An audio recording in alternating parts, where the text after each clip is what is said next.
I approach this with a seriousness of purpose and of mind because this is a serious moment for our nation. You know, we've all watched the United States Senate go toe-to-toe with Trump officials, trying to hide the truth, asking the tough questions needed to be asked, and not stopping until she got an answer. As a child of immigrants, she knows personally how immigrant families enrich our country, as well as the challenges of what it means to grow up Black and Indian American in the United States of America. And this morning, all across the nation, little girls woke up, especially little Black and brown girls, who so often feel overlooked and undervalued in their communities. But today, just maybe, they're seeing themselves for the first time in a new way.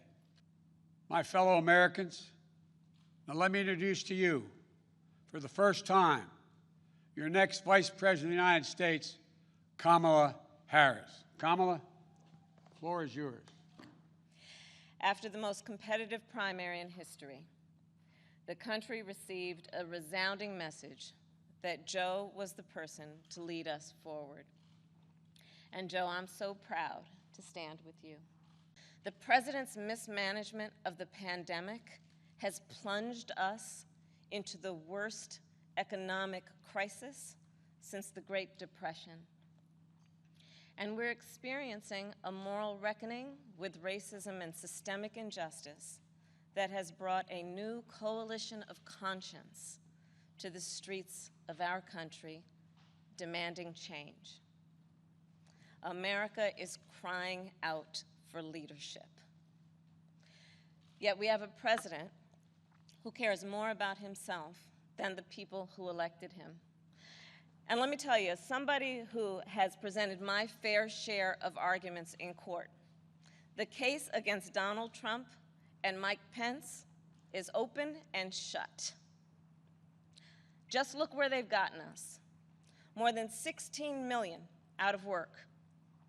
Millions of kids who cannot go back to school. A crisis of poverty, of homelessness, afflicting Black, brown, and indigenous people the most. A crisis of hunger, afflicting 1 in 5 mothers who have children that are hungry. And tragically, more than 165,000 lives that have been cut short. Many with loved ones who never got the chance to say goodbye. It didn't have to be this way. This virus has impacted almost every country, but there's a reason it has hit America worse than any other advanced nation. It's because of Trump's failure to take it seriously from the start. His refusal to get testing up and running. His flip-flopping on social distancing and wearing masks. His delusional belief that he knows better than the experts. All of that is reason, and the reason that an American dies of COVID-19 every 80 seconds. It's why countless businesses have had to shut their doors for good. It's why there is complete chaos over when and how to reopen our schools. Trump is also the reason millions of Americans are now unemployed.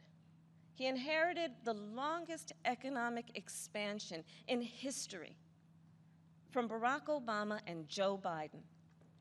And then, like everything else he inherited, he ran it straight into the ground. Because of Trump's failures of leadership, our economy has taken one of the biggest hits out of all the major industrialized nations, with an unemployment rate that has tripled as of today.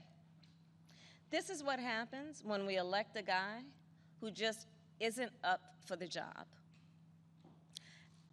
But let's be clear, this election isn't just about defeating Donald Trump or Mike Pence. It's about building this country back better. And that's exactly what Joe and I will do. We'll create millions of jobs and fight climate change through a clean energy revolution. Bring back critical supply chains so the future is made in America. Build on the Affordable Care Act so everyone has the peace of mind that comes with health insurance. And finally, offer caregivers the dignity, the respect, and the pay they deserve.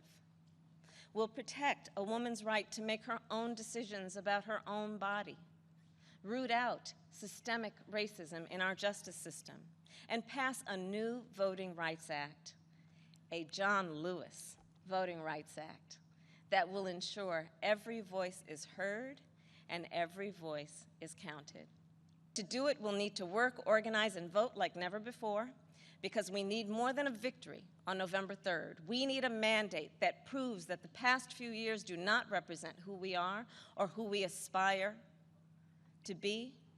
Electing Joe Biden is just the start of the work ahead of us. And I couldn't be prouder to be by his side, running to represent you, the people. Thank you, and may God bless the United States of America.